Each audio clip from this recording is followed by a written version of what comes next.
Hi hello friends, నమస్తే. అందరు ఎలా ఉన్నారు? మనం ఈరోజు పాలకూర పప్పు చేయబోతున్నాము. దానికి కావాల్సిన ఐటమ్స్ చూద్దాం రండి. పాలకూర, కందిపప్పు, 4-5 వెల్లుల్లిపాయలు, కొంచెం కరివేపాకు, 2 ఎండుమిర్చి, తగినంత పచ్చిమిర్చి పేస్ట్ వేసి పెట్టుకున్నాను. చింతపండు, శనగపిండి, శనగపప్పు కూడా నేను 1.5 అవర్ నానబెట్టాను ఫ్రెండ్స్. పప్పు కూడా 2 అవర్స్ నానబెట్టాను. ఇప్పుడు పప్పు మనం కుక్కర్లో వేసేసి వాటర్ వేసేసుకొని 1 గ్లాస్ వాటర్ అయితే వేసాను. వాటర్ వేసేసిన తర్వాత మనం దీంట్లో పసుపు అనేది వేద్దాం. పసుపు వేసేసిన తర్వాత ఒకసారి కలిపేసి కుక్కర్ అనేది విజిల్స్ అయితే పెడదాం. శనగపప్పు కూడా ఒక పక్క మనకి ఉడికిస్తాం. చూడండి ఫ్రెండ్స్, ఉడుకుతుంది. ఇప్పుడు మనం ఒక పక్కన గిన్నె పెట్టేసి దాంట్లో ఏమి ఆయిల్ వేయకుండా గిన్నె హీట్ ఎక్కిన తర్వాత పాలకూర అనేది వేసేసుకుందాము. పాలకూర వేసేసిన తర్వాత అసలు వాటర్ కానీ సాల్ట్ కానీ ఏమి వేయకండి. పాలకూరనే ఉడికించుకోండి. చూడండి, పాలకూర నుంచి వాటర్ అనేది వస్తుంది కదా, ఈ వాటర్ అంతా మనకి డ్రై అవ్వాలి ఫ్రెండ్స్. డ్రై అయ్యేదాకా ఉడికించండి. ఒక పక్క చూడండి ఫ్రెండ్స్, మనకి శనగపప్పు కూడా ఉడుకుతుంది. ఇంకొక 2 మినిట్స్ అయితే అయిపోతుంది. ఇది 2 విజిల్స్ అయితే అయిపోయింది ఫ్రెండ్స్. 2 విజిల్స్ అయిపోయినాక చూడండి, పప్పు అనేది మెత్తగా మనకి రెడీ అయిపోయింది. ఇప్పుడు మనం దీంట్లో చింతపండు రసం వేసుకుందాము.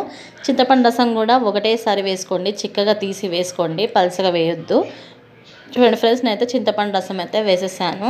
వేసేసిన తర్వాత మనం కలిపేసుకొని పక్కన పెట్టేయండి. ఇప్పుడు పాలకూర మనకి ఉడుకుతుందండి. చూడండి, ఇంకొంచెం డ్రై అవ్వాలి. ఇది ఇంకొంచెం వాటర్ ఉంది కదా. ఇప్పుడు మనం ఈ టైంలో పసుపు అనేది వేసేసుకుందాం.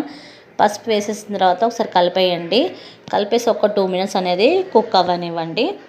2 మినిట్స్ కుక్ చేసిన తర్వాత ఇప్పుడు మనం దీంట్లో పప్పు అనేది రెడీ చేసుకున్నాం కదా, పులుసు వేసి ఆ పప్పుని ఇందులో వేసేద్దాం. వేసేసి ఒకసారి మంట అనేది సిమ్లో పెట్టండి, హై పెట్టకండి. హై పెడితే పప్పు మాడిపోయే ఛాన్స్ మనకి ఉంటుంది.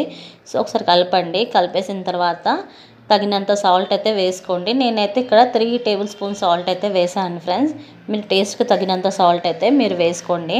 వేసేసిన తర్వాత ఇప్పుడు మనం పచ్చిమిర్చి పేస్ట్ రెడీగా పెట్టుకున్నాం కదా, ఆ పచ్చిమిర్చి పేస్ట్ కూడా వేసుకోండి. మీరు తగినంత కారమే వేసుకోండి. ఇంకా మనం శనగపప్పు కూడా ఉడకబెట్టుకున్నాం కదా, శనగపప్పు కూడా వేసేసేయండి. వేసేసి ఒకసారి మొత్తాన్ని కలిపేయండి. కలిపేసిన తర్వాత పప్పుని బాయిల్ అవ్వనివ్వండి ఫ్రెండ్స్. ఒక 5 మినిట్స్ బాయిల్ చేయండి. చూడండి ఫ్రెండ్స్, 5 మినిట్స్ తర్వాత మనం పప్పు చూస్తే బాయిల్ అనేది అవుతుంది.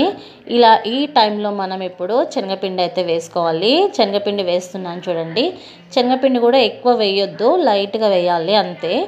ఈ శనగపిండి వేయడం వల్ల టేస్ట్ అనేది చాలా బాగుంటుంది. చిక్కగా కూడా పప్పు అనేది వస్తుంది. టేస్ట్ కూడా చాలా అంటే చాలా బాగుంటుంది. ఒకసారి ట్రై చేయండి, నచ్చుతుందని చెప్పి నేను అనుకుంటున్నాను. శనగపిండి వేసినాక మాత్రం చాలా కలపాలండి. ఇది అస్సలు హైలో మాత్రం పెట్టకండి, స్లోగా పెట్టి పప్పుని బాయిల్ చేసుకోండి. చూడండి ఫ్రెండ్స్, పప్పు అనేది థిక్నెస్ అయింది. ఇంకొక 2 మినిట్స్ తర్వాత మనము పప్పుని దింపేసుకుందాం. ఈలోపు మనము పోపు అనేది రెడీ చేసుకుందాం. నేను ఆల్రెడీ ఇక్కడ కడాయి పెట్టి ఆయిల్ అనేది వేసుకున్నాను ఫ్రెండ్స్. ఆయిల్ అనేది హీట్ అయిపోయింది. ఆవాలు వేస్తున్నాను. ఆవాలు వేసిన తర్వాత ఇప్పుడు నేను దీంట్లో జీలకర్ర వేస్తున్నాను. జీలకర్ర వేసిన తర్వాత ఇప్పుడు మనం కచ్చపచ్చ దంచి పెట్టుకున్నాం కదా వెల్లుల్లిపాయలు, ఎండుమిర్చి వేస్తున్నాను. ఇప్పుడు కచ్చపక్క దంచి పెట్టుకున్నాం కదా వెల్లుల్లిపాయలు, ఆ వెల్లుల్లిపాయలు కూడా వేసేద్దాం ఫ్రెండ్స్. వెల్లుల్లిపాయలు వేసిన తర్వాత 1 సెకండ్ అనేది కుక్ అవ్వనివ్వండి, ఎల్లిపాయలు పచ్చివాసన పోయేంత వరకు. లాస్ట్లో మనము కరివేపాకు వేద్దాం ఫ్రెండ్స్. కరివేపాకు వేసేసిన తర్వాత పోపును ఒక్కసారి కలిపేసి స్టవ్ అనేది ఆఫ్ చేసేసి పోపుని, ఇప్పుడు మనం పప్పు ఆల్రెడీ పక్కన పెట్టేసుకున్నాం కదా బాయిల్ చేశాక, ఆ పప్పులో ఈ పోపు అనేది వేసేద్దాం.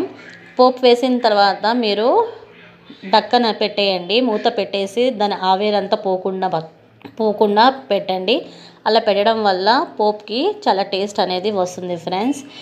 మీకు నచ్చుతుందని చెప్పి అనుకుంటున్నాను ఫ్రెండ్స్. చూడండి friends, thank you watching this video.